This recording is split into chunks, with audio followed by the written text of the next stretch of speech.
Hello and welcome.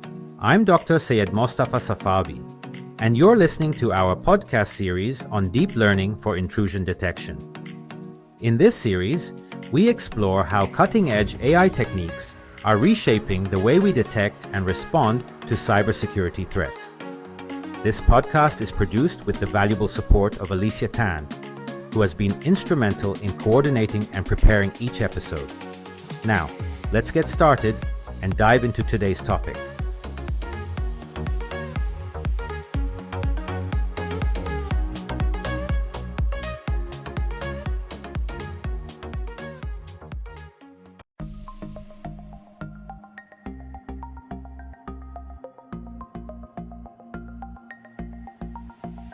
Welcome to our podcast discussion on deep learning, as it applies to intrusion detection and the fundamentals of machine learning, focusing on concepts like models, algorithms, and data types.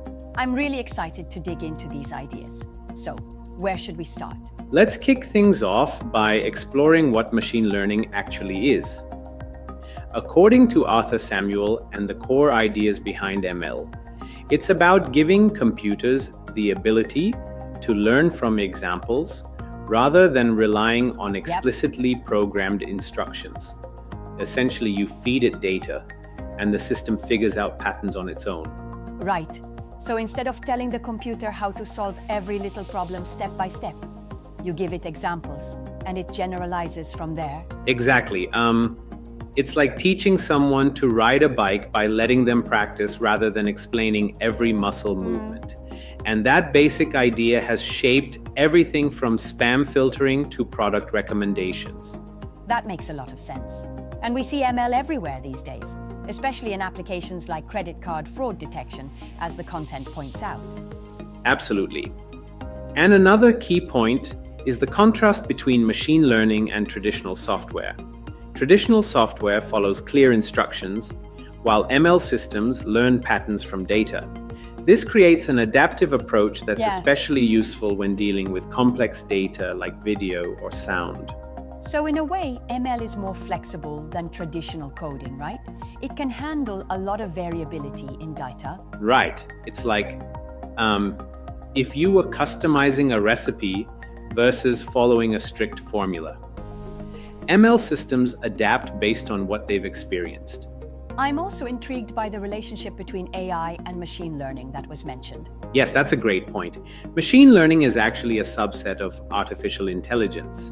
Think of AI as the broader goal, to have machines think and solve problems, and machine learning as one of the methods, like deep learning, which uses multi-layered neural networks to achieve that goal.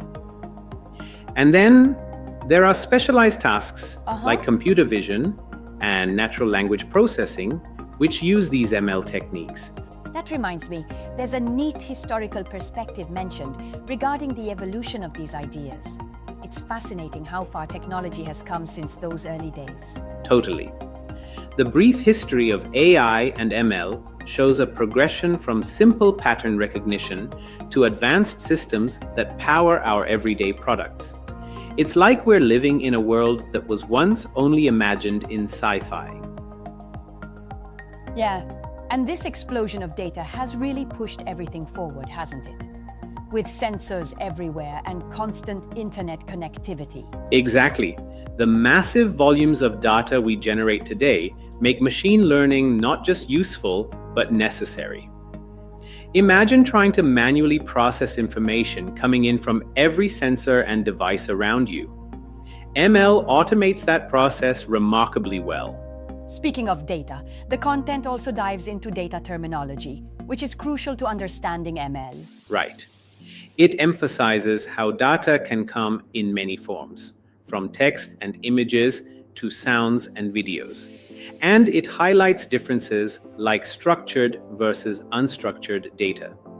It's like structured data follows a neat table, while unstructured data could be anything from a tweet to a photo. Yes, and then we have continuous versus categorical data. Continuous data can vary smoothly over a range, while categorical stays within set groups. Exactly. And there's also a note on time series data, which is basically data points collected over equally spaced time intervals. That kind of data is essential in applications like stock market analysis or even intrusion detection. Right. Time series data has that natural ordering by time, so it's super valuable for predicting trends or anomalies. Now, let's shift gears a little and talk about models. In ML, a model is essentially our approximation of the relationship between inputs, commonly referred to as X variables, and outputs, or Y variables. So models are our predictions tools. But isn't there a process involved in creating these models that we should look at? Yes, absolutely. To create a model, you need to define 4 critical things. First, the features you're going to use. Second, the algorithm, which acts as a template. Third, the hyperparameter values, which are like knobs you can tune. And lastly, the loss function, which you optimize to get the best predictions. Right? It's interesting how these components work together. But sometimes, I wonder if relying so much on historical data might introduce biases. That's a valid point. There is always the risk of bias if the historical data isn't representative. However, careful hyperparameter tuning and selection of proper loss functions can help mitigate that risk. Still, it's something to always keep an eye on. Definitely, balance is key.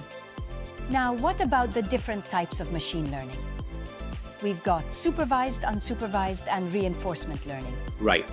Supervised learning uses labeled data, so you already have some target outcomes that the model learns to predict.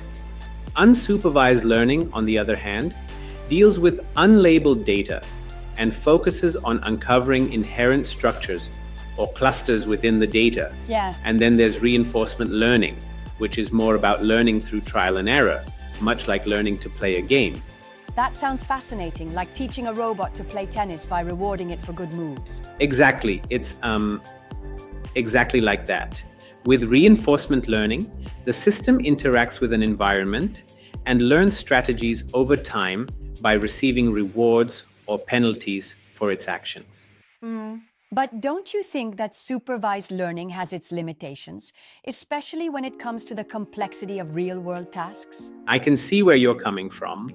Supervised learning does depend heavily on the quality of the labeled data, but when used in the right context, it can be incredibly powerful.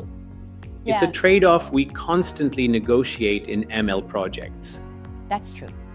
And the content also mentions common ML tasks like spam filtering, product recommendations, and fraud detection, all of which show the wide range of applications. Exactly. And it's also about understanding the terminology. Features, predictors, labels, and all those other terms that show up in ML discussions. It's like learning a new language before you can have a deep conversation about it. Those tables and examples about houses really help illustrate how features come together to form a model, don't they? Absolutely. When you see a table listing a house's neighborhood, school district, square footage, number of bedrooms, and so on, you're basically looking at raw input data. The model then uses these features to predict an outcome, like the market sale price. And it's all about finding that hidden relationship between the inputs and the target outputs. Exactly. A model is our best attempt at approximating those relationships, which is crucial for predictions. It's like creating a map based on landmarks, where each feature is a critical guidepost. It's interesting how, though, models can vary widely based on the algorithm and hyperparameters chosen. There's a tremendous amount of nuance in getting them just right. Yes. That's the beauty and challenge of ML. The process of training a model involves continuously adjusting parameters to minimize the loss function. It's a bit like tuning a musical instrument until you hit the perfect note. And in today's world, with deep learning and neural networks thriving, the possibilities seem almost endless, right? Absolutely. Deep learning has taken it to a whole new level. With multi-layered neural networks, Systems can now handle and make sense of incredibly complex data like images and natural language with remarkable accuracy.